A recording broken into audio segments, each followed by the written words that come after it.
Sampai jumpa, sampai ketemu dengan saya di Pak Jim 71 channel. Saya akan menyampaikan materi pelajaran prakarya SMP kelas 9 semester Gasal bab 2 bagian 4, yaitu bab 2 judulnya alat dan bahan pengolahan ikan dan daging. Pada bagian ini nanti kita akan membahas tentang metode pengolahan makanan dengan slide PowerPoint yang menarik, dilengkapi animasi dengan tampilan slideshow. Ya, kita tunggu tampilannya, silahkan mengikuti.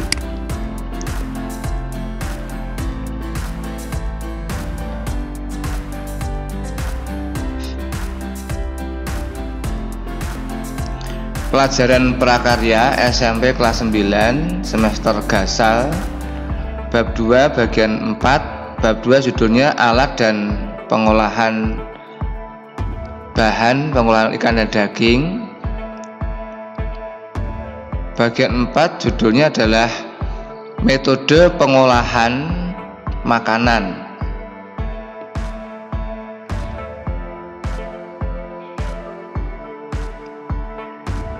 Oke, sebelum lebih lanjut menyaksikan video saya, jangan lupa untuk menekan like,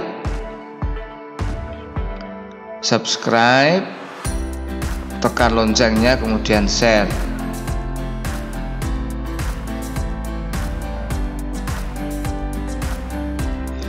Ada dua teknik pengolahan makanan. Yang pertama adalah teknik pengolahan makanan panas basah atau moist heat.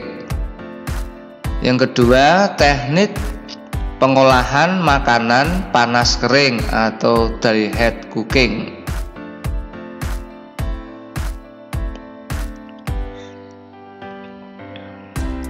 Teknik pengolahan makanan basah ada beberapa, yaitu yang pertama adalah boiling, yang kedua poaching, yang ketiga braising, yang keempat stewing, 5 steaming. Ya, sekarang kita akan bahas satu-satu mengenai teknik pengolahan makanan basah ini. Yang pertama teknik boiling tadi, yaitu sebuah pengolahan makanan atau bahan makanan dalam cairan yang sudah mendidih. Ini gambarnya seperti ini. Nah, syarat-syaratnya, satu, cairan harus mendidih. Ya. Yang kedua, alat perebus harus ditutup untuk menghemat energi. Ketiga, alat perebus disesuaikan dengan cairan dan jumlah bahan yang akan diolah. Yang keempat, buih di permukaan harus dibuang untuk mencegah bersatu kembali dengan bahan makanan supaya tidak mempengaruhi kualitas makanan. Sekarang teknik poaching. Pengertiannya adalah merebus bahan makanan di bawah titik didih menggunakan cairan yang terbatas jumlahnya. Ingat, suhunya harus 83 sampai 95 derajat Celcius. Seperti ini kira-kira gambarnya, ya, teknik poaching. Nah, syarat-syaratnya, satu, suhu di bawah titik didih yaitu 83 sampai 95 derajat Celcius. Dua, cairan sesuai banyaknya bahan.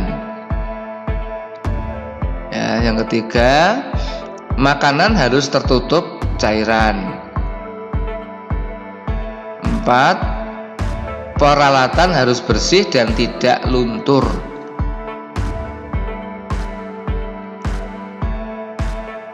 Sekarang teknik braising,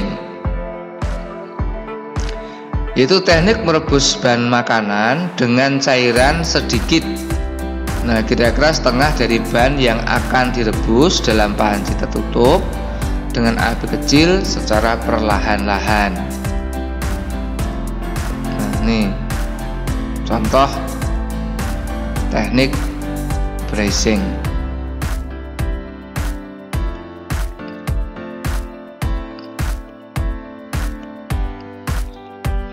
Syarat-syarat penggunaan teknik bracing. Yang pertama, ini cocok menggunakan daging bagian paha.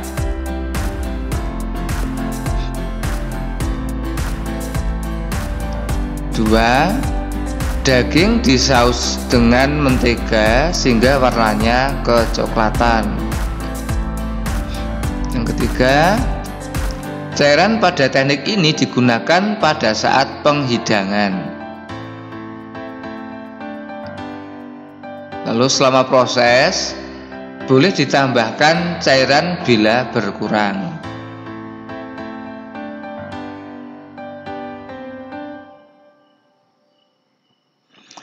Beberapa hal yang perlu diperhatikan dalam teknik bracing. Yang pertama yaitu teknik merebus dalam cairan yang sedikit. Yang kedua, daging yang diolah harus dipotong rapi dan sama besarnya. Yang ketiga, dalam pengolahan daging, masukkan daging dalam bracing pan, siram dengan kaldu secukupnya, jangan sampai terendam seluruhnya. 4. Jika menggunakan saucepan, cairkan mentega dalam saucepan, masukkan daging, balik sampai kecoklatan.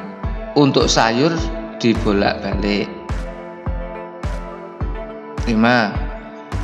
Jika pengolahan dalam oven, bracing pan ditutup rapat, baru dimasukkan ke oven. Sekarang teknik stewing. Nah, pengertiannya mengolah bahan makanan yang terlebih dahulu ditumis bumbunya dan direbus dengan cairan yang berbumbu dengan api sedang. Cairan yang dipakai bisa susu, santan, dan kaldu. Cairan dapat dikentalkan sebelum, atas, atau pada saat stewing. Garam sebaiknya dimasukkan pada akhir stewing karena dalam daging dan sayur sudah mengandung garam.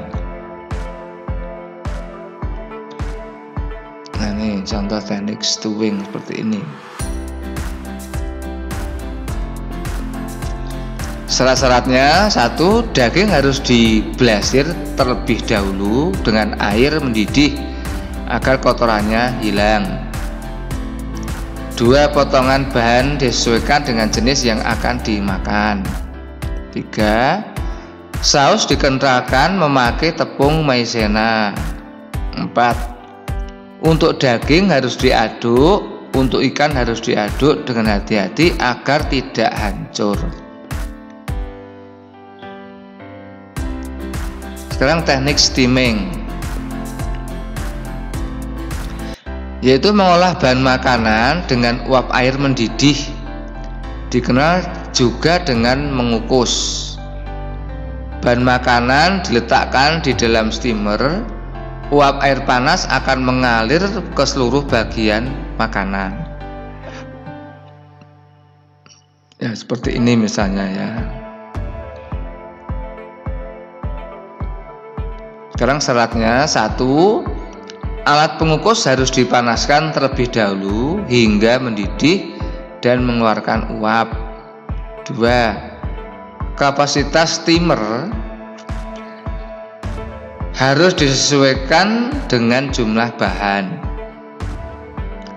Lalu 3. Makanan harus dibungkus bila tidak membutuhkan sentuhan langsung. 4. Air untuk mengukus harus cukup.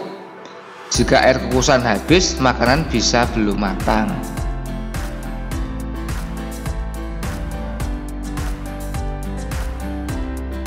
Nah, demikian dahulu pelajaran kita kali ini. Sampai jumpa pada kesempatan berikutnya. Salam damai dan merdeka. Nah, sekali lagi, Setelah menyaksikan video saya, jangan lupa untuk menekan like, subscribe, tekan loncengnya dan share. Ya, terima kasih sudah menonton video saya. Kiranya bermanfaat. Sampai ketemu.